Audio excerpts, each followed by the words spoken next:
Hey everyone, hope you all are well. In today's tutorial I am showing you how to create that classic black smoky eye.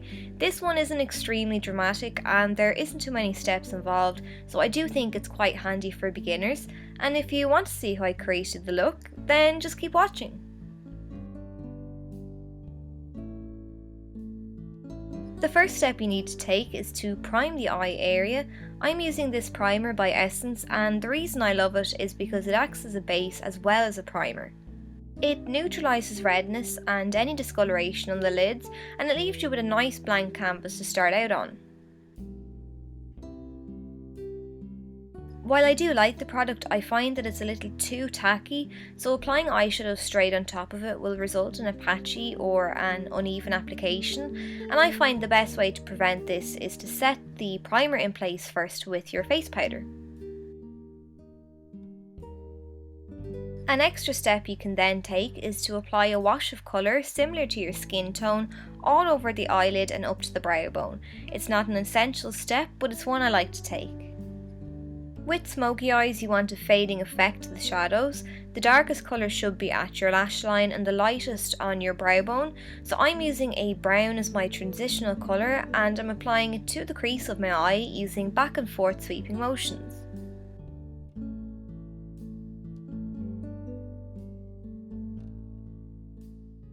I like to blend my eyeshadows outwards opposed to rounding them, so I'm drawing a line angling from my lower lash line out towards the end of my brow.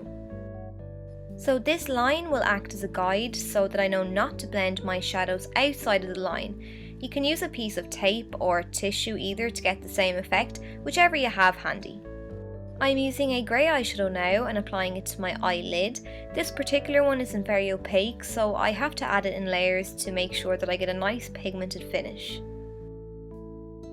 Once you're happy with the colour payoff, take a fluffy blending brush and place it on the edge of the grey, blend back and forth to soften the colour. You want to make sure that it blends nicely with that brown we first applied, so keep blending using circular motions until there are no harsh lines. So when you finish blending, if you think you've lost some of the intensity of the brown, just go back in and add a touch more. If you're worried that you've blended that brown up too high and want to buff it out without adding a lighter shade above it, take your face powder and blend it along the edges, and this will soften them and give you a nice faded effect. Next, take a touch of black eyeshadow and start applying it to the lash line, making sure to stop at the crease. Black is one of the hardest colours to blend out, especially if it's matte, and that's why we didn't apply it first. Because we've already blended the grey and brown out, we don't actually need to blend the black, because if you blend it, it fades naturally to a grey anyway. I applied a pair of false eyelashes and now I'm just taking that black and running it along my lower lash line. Next I'm going to take a nice black eyeliner and apply it to my waterline, and then to finish off the look I'm going to apply a few coats of my favourite mascara, and then that's it.